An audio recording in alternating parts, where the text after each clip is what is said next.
Good morning or good afternoon, E-Institute and Talion parents and students. I'm Mr. Gardner, and I am creating this video to hopefully connect with parents and students who may be experiencing anxiety or maybe feeling overwhelmed or maybe experiencing some kind of depression. You may have family members, loved ones, or friends that may be experiencing those symptoms also, and this information you might be able to pass on to them. We live in some uncertain times right now, and uncertain times can trigger anxiety in most people at some level. Those who experience anxiety on a regular basis might be experiencing some anxiety at maybe a higher level than normal. So this video is to hopefully provide some support for you. I'm going to be discussing things like signs and symptoms of anxiety and depression, and also some ways that you might be able to use to combat or to decrease or lessen that anxiety that you might feel. Anxiety is many times a fear of the unknown, or it can also be something that we feel that makes us uncomfortable based on our experiences. We live in times of lots of unknowns. But whether you're watching this video during the time of social distancing or not, this information is still definitely relative. The unknowns can trigger anxieties within us. The hope of my video is to help you think through maybe educating yourself of some of the unknowns, or educating yourself about some of the warning signs of anxiety or depression, in hopes that you can become more aware of them and be able to provide support for your loved ones, or also able to communicate with me if you need that extra support. There are a few numbers that I would like to share with you.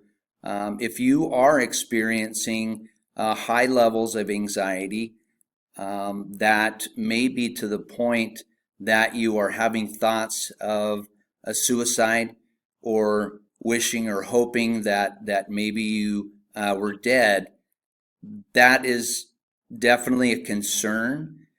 And you should speak to a trusted adult about that. And if a trusted adult is not nearby, you may need to call the teen helpline.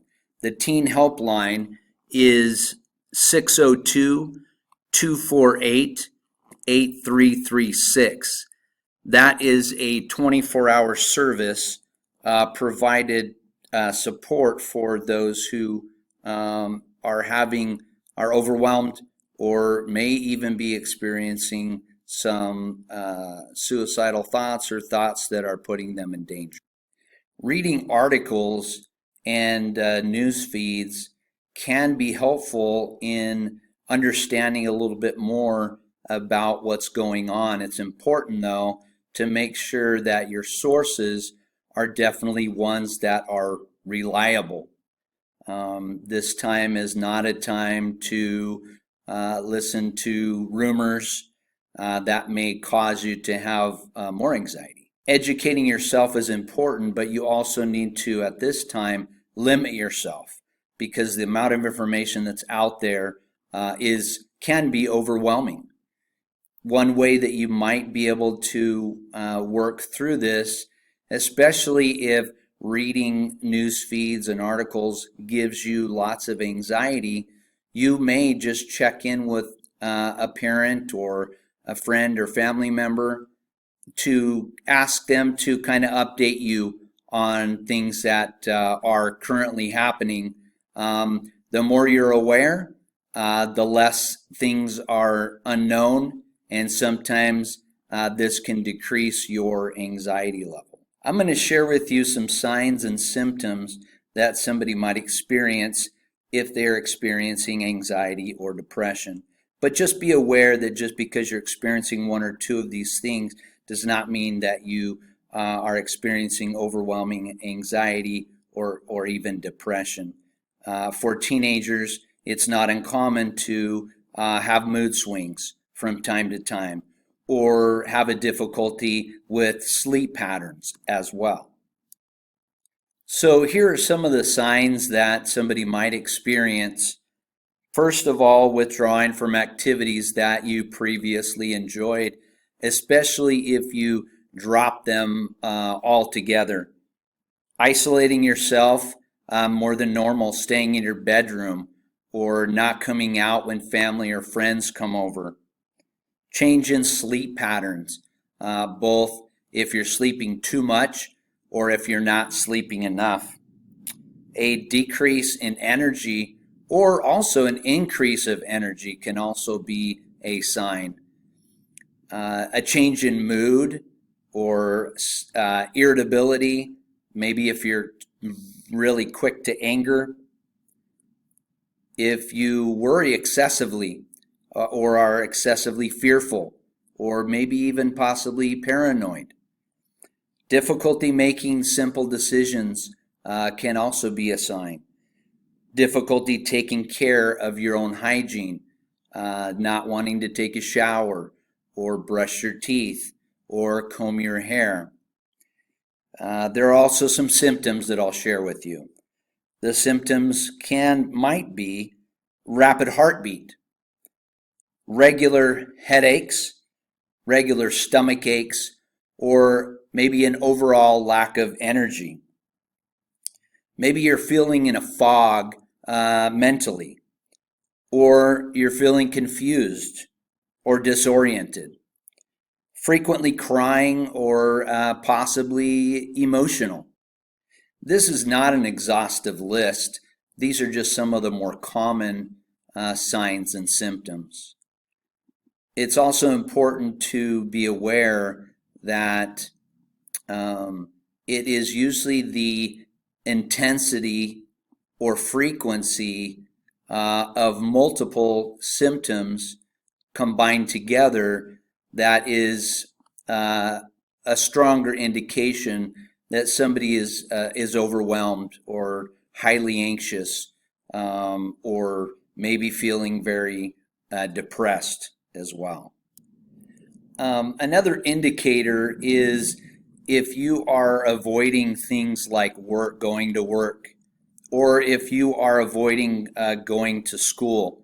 Obviously, at this time, going to school might just mean doing your schoolwork from home. I'm going to share with you some things that might help you feel better. Routines is something that's really important to keep during times that you might be really anxious or stressed. Routines such as eating a balanced diet, eating at the same time of day, doing activities on a regular basis during the day, getting sleep and establishing regular sleep patterns is also. Getting regular exercise can be important as well. Not everybody likes to exercise, not everybody likes to do the same exercises, but it can be as simple as taking a walk, taking your dog for a walk, riding a bike, or just doing some stretches while you're watching TV. Get outside and get some sunlight. Vitamin D can definitely help you feel more energized and more healthy overall, both physically and mentally. Start a new hobby, or even pick up an old hobby that maybe you haven't done in a while, that you kind of stopped doing. Connecting with friends and family can definitely be beneficial over social media. Make sure that you do not isolate at home and stay in your bedroom for long periods of time. Social interaction face to face with people is very important to one's mental. Believe it or not, some people also like doing common household chores like doing the dishes, cleaning the house, working out in the yard. This doesn't work for everybody, but for some it can be very therapeutic. Sometimes people find that in stressful or difficult times, they kind of search themselves and find new parts of their personality or their interests that they didn't know were there. And some of those areas can become strengths for them to help them deal with difficult situations down the road. I hope you find this video has been helpful to you. Please, again, connect with me on Google Hangouts, over Skype. You can email me or call me on the telephone number that I provided before if you would like additional help or supports. Have a great day.